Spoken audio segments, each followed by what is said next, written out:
Hi everyone, this is Jamie.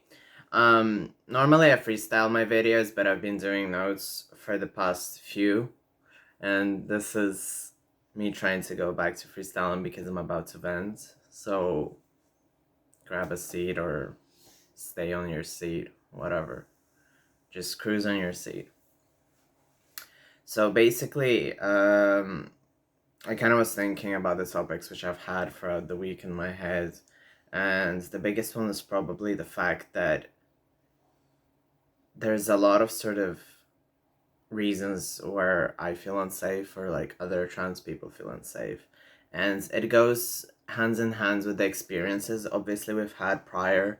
It goes hand in hand with the fact that we aren't safe in general, and it goes hand in hand with people just being dicks at the end of the day. So why I kind of came to this topic was pretty much because I I was talking to my psychologist, and he was like, "Well, you ought to open up more to people," and I do agree with him that I am very closed up, and even like when I sit in front of a camera on YouTube, even when I sit uh,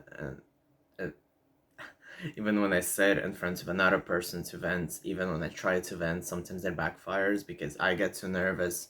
I kind of choose the wrong people to vent to sometimes.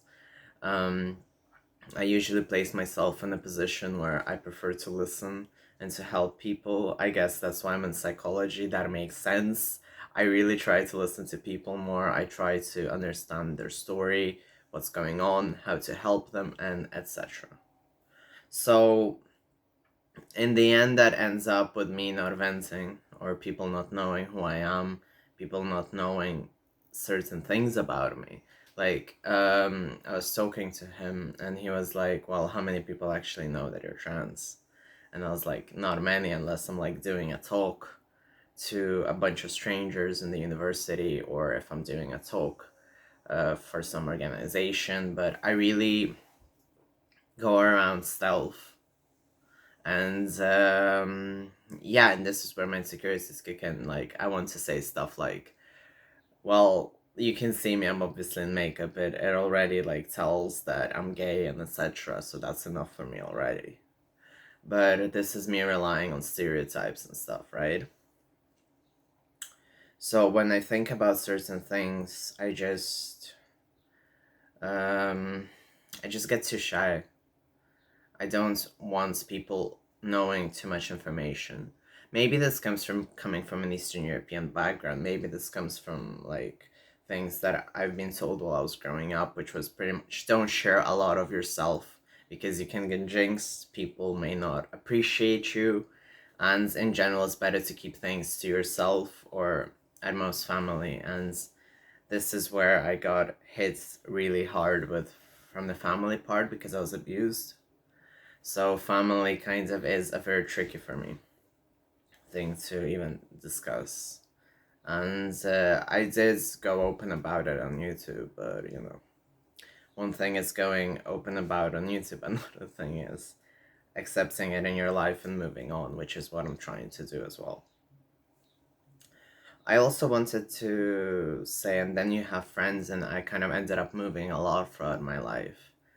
And I see kind of that people cling to a lot of friends, or like they have like their friends who support them throughout, and people tend to focus less on relationships these days, well, at least from what I see, because um like I was thinking about this I think about this quite often, like because people approach me at different relationship problems, and they're always like, "Oh, we're like 5 years and 3, 2, 1 few months," and I've been with my partner for like over 10 years, and we're on our nearly on our 11th at this point.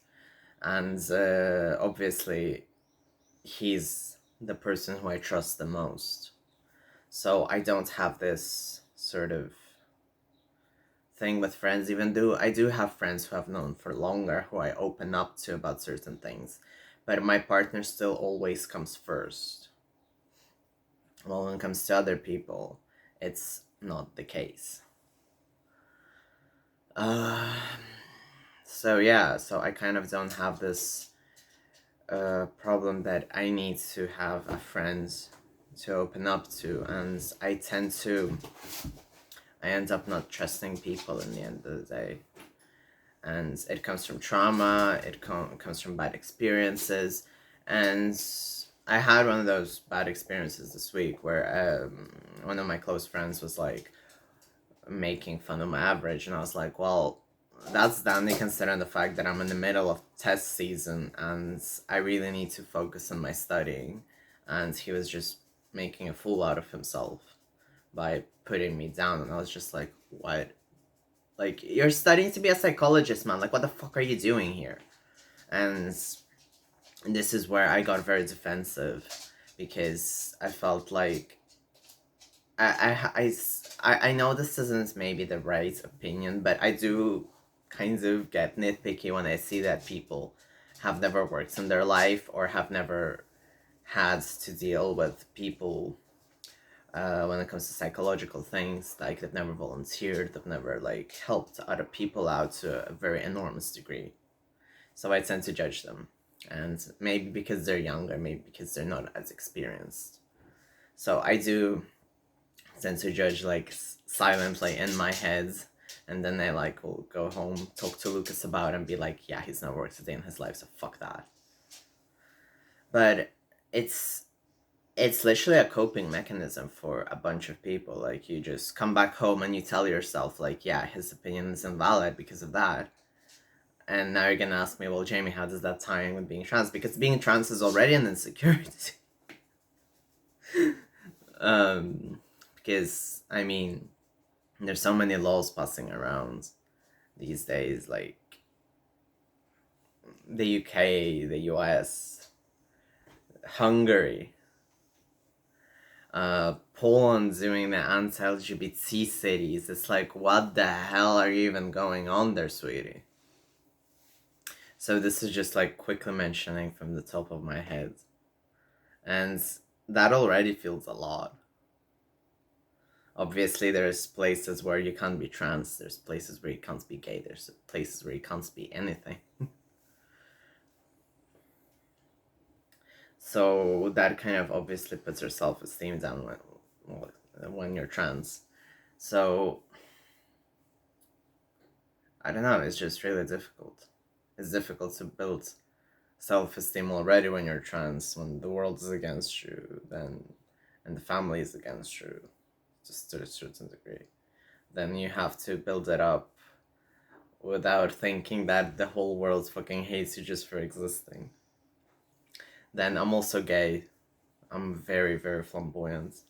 So I heard a bunch of comments like, wait, how can you be a man if you're like wearing so much makeup and like jewelry and stuff? And yeah.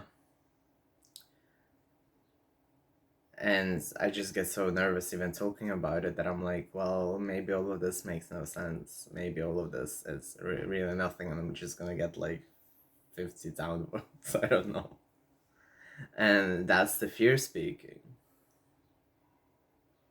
And that's why I wanted to be candid, maybe to myself, maybe to a camera, because I haven't been doing that good. And certain things kind of, I try to do certain things to calm myself down, like do more makeup, put more accessories, do my nails more. Because when I was growing up, I wasn't allowed to do those things because they were considered way too flashy, hoary, slutty, I don't know.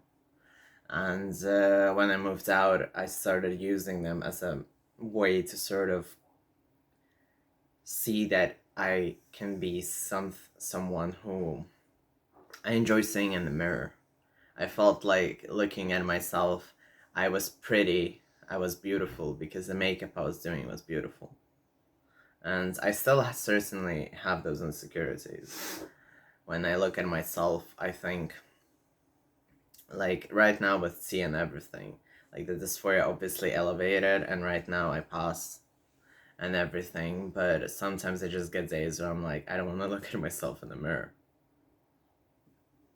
So I just put on more and more and more makeup because it's a creative outlet.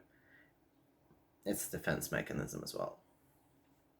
And I still enjoy it. I don't mean to say it that the day when I'll be fully confident, I'll just like remove all of my makeup. No, that's not gonna happen. I'll just keep using makeup because, not because I'll forever be uncomfortable with myself, but because I just enjoy it too much. And when I'll show up with like green raccoon eyes, I don't think that's like, you know, a symbol of me being insecure. Or like right now I have like orange, but it looks a bit more red on the camera, or at least that's what the ring light is telling me because I'm blind right now. So yeah, I just wish that people were a bit more perceptive to other people's problems, or not make other people insecure. Or like right now I have the whole, okay, well, I'm literally out for blood against this guy, right. And now I'm like, well, he knows that I'm trans because I came out to him, and he's friends with another guy who's very, very uncomfortably homophobic, biphobic, and etc. And now I'm like, well, that's gonna be fun if he tells his friends, and then the friend like blabbers out, or he blabbers out, and then that ends up being uncomfortable. Like, I don't want to get confronted in the bathroom, which has happened to a lot of my US peers. I don't want to get confronted about it. I already have to deal with my documents, which is a fucking disaster to fucking change. And it's been driving me up the wall so much. Like, if anyone even just mentions like a squeak of like, how's your document situation going, I will just like end up firing at everyone and writing like paragraphs and paragraphs of how much frustration I've been like dealing with in regards to that thing. So yeah, so that's pretty much what's been happening in my life. I think it's good when you just sit down and vent, even if no one's gonna watch it, or if people are gonna watch it. Even if it's a one-way discussion between you and the camera, it's good to be candid. So I do encourage people to, I guess, psychological Jamie tip of the day: talk to yourself. be honest to someone at some points, and it's fine to talk to yourself, regardless if it's just stuff to the mirror or anything. Because at the end of the day, we need to be candid. So yeah, if you have that friend, that's amazing. Please, I'm not shaming friendships. Like, I have my partner who's heard everything, so yeah. Thank you very much for listening. I hope everyone stays safe. I hope no one gets outed. And I hope everything will be okay this week. And also, let's hope that the vaccine will fucking finally be injected into me, so I can ascend. Thank you. Oh yeah, James Charles is back. So I really want that pedo behind bars, but somehow he's deleting his evidence, and he's being a pedo piece of shit as always. So I'll keep saying that he's a pedo.